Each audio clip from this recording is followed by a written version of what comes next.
Speaking of W's, that's the column that we find the San Francisco 49ers in as they now improve to 7-4 on the season following a 13-0 performance against the New Orleans Saints. And that goose egg will tell you something.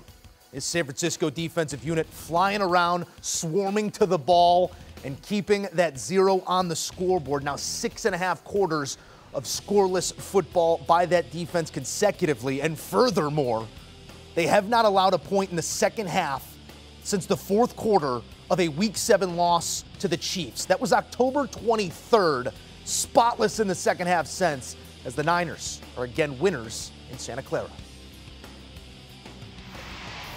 All right, guys, let's start right there because this defense, they understand the moment. You could see them swarm into the football, especially in the red zone, a late takeaway to maintain that 0 on the scoreboard. B-Mac, I want to go to you here first because you've been a part of these types of units and these types of groups who are not just playing for the win-loss, but for something else dangling out in front of them. And it's that scoreless streak right now for the San Francisco defense. What does that do for a group that already plays with their hair on fire and a lot of belief?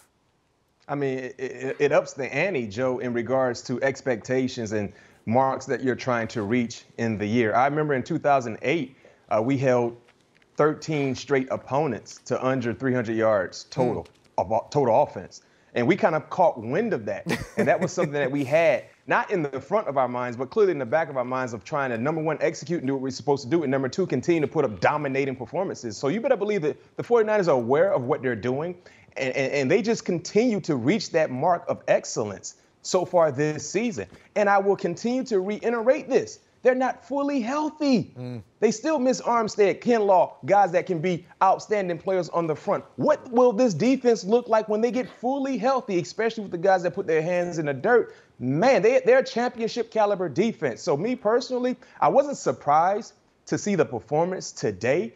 But one thing that kind of surprised me was just the energy. Because usually when you're playing against a team that has nothing going on for them, yes, you want to dominate. But these guys were flying around like they were playing against a divisional foe when the championship was on the line. And I love seeing that from DeMeco Ryans' group because this will become contagious. It will be a habit. It become a habit. And that's what we're seeing from this defense right now. But I can tell you this much. When they fully get healthy, wow, look out. It can get uglier. Yeah, because it was plenty ugly for sure. Now, Alvin Kamara fumbled the ball at the 1-inch line that could have gotten the Saints on the board. But, B-Mac, you mentioned DeMeco Ryans and Kyle Shanahan for all the guff he takes sometimes for not running the offense as picture perfect as some people want. He can have a coaching tree. Robert Saleh's having success in New York with the Jets. DeMeco Ryans going to be head coach probably as soon as next year. And that's a credit to everyone involved buying in and then DeMeco getting those players to buy in. And look, when we think about this 49ers defense, Joe and B-Mac, we're thinking about the Bosas and the Warners. But a guy who I can't take my eyes off of, Talanoa Hufanga out of USC, second-year player. He looks like Polamalu because of the hair. He doesn't play exactly that way, only because Polamalu is one of a kind, and B-Mac can certainly tell stories about that. But he is always around the football, and as the draft person at CBS, he was a day 2 pick for me. He ended up going in the 5th round, and it just makes you wonder, sometimes you overthink these things. If you get football players who like to run and hit things and are really athletic, they can be a valuable part of your defense, and that's exactly what we're seeing with Hufanga, who can play in the back, he can play closer to the line of scrimmage, and he's been an impact player week in and week out for this team, and he's just one of many in that defense that finds ways to make plays. And as B-Mac notes, once they get healthy, watch out, because Jimmy G is being the game manager you want him to be for Kyle Shanahan, and they are almost firing on all cylinders. All right, so you throw around game manager, and that's exactly where I want to go next. I want you to stand up to that statement, Ryan Wilson, because we're talking about Jimmy Garoppolo, 26 of 37, 222, and a touchdown behind an offensive line that did not play well. Jimmy G is going to be spending a little extra time in the trainer's room, I think, this week. He was bruised and battered throughout this one and still gets the job done. So I'll ask it this way, Ryan. Where do we not give Jimmy Garoppolo the credit that he maybe deserves? I think the issue is, so he came from New England where he was drafted there, and maybe perhaps subconsciously we all thought he was going to be Tom Brady. And he's never quite been that because no one has, but in terms of the consistency, at least historically, this year he's been fantastic. Historically, he's always had 2 or 3 plays a game where you go, what could you possibly be looking at?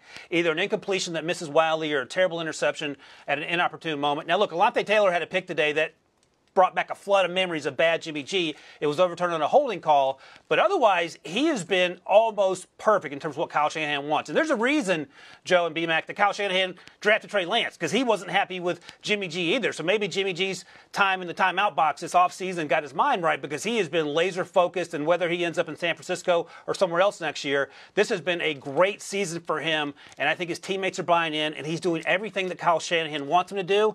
Added bonus, you have guys like Deebo Samuel and CMC there to help you out. But he is also making the throws that he needs to make, and it's actually been a lot of fun to watch. You know, Jimmy G for the San Francisco 49ers, he is like that old school car that's so reliable, but it's not the hot thing anymore. And what happened was Kyle Shanahan got tired of driving that old school car that is oftentimes known to be reliable and wanted something that was extremely new, fast, that looked eye-catching, eye-popping. But get this, that new car is high maintenance. The oil changes cost a lot. Tires wear down. You got to get new brakes all the time. And guess what you oftentimes go back to? The old reliable car. That's who Jimmy G is. He is the old reliable car that can get you from point A to point B, but he might not wow you away with how it looks. This is a team that can go far with that old reliable car. All you need from Jimmy G is to do what he's done the last few weeks, the last 2 weeks ideally. Be smart with the football. Give your defense a chance to defend every blade of grass and rely on the superstar players that are surrounding you, and you will go extremely far and fight for a championship. That has been the issue with Jimmy G and why he has that game manager title, right? He's the old reliable car, but from time to time, he will do something that gives you the old wow moment, the old no moment. Oh, no, Jimmy, what are you doing? If he can just take that out of his game and just continue to be smart with the football, efficient, they will continue to reel off wins like they've been doing so the last few weeks. I believe that is 3 straight games without an interception for Jimmy Garoppolo. I was pining for compliments, and here I get old reliable car and game manager. However it is, whatever you want to call it, it's winning football in San Francisco once again. Gentlemen, thank you.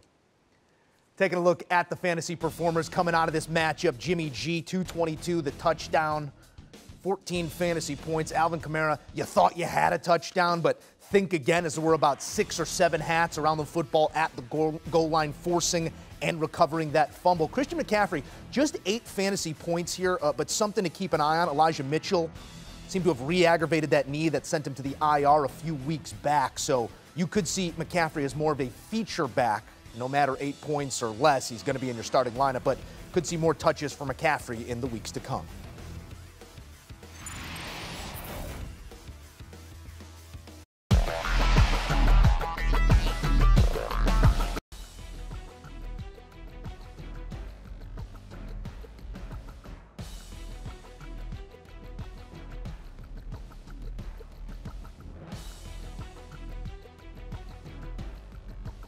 Do you want a sports network that delivers everything that matters about the game? The highlights, the picks, the instant analysis, no yelling, no fake debates, no politics. Hit the subscribe button and never miss a moment.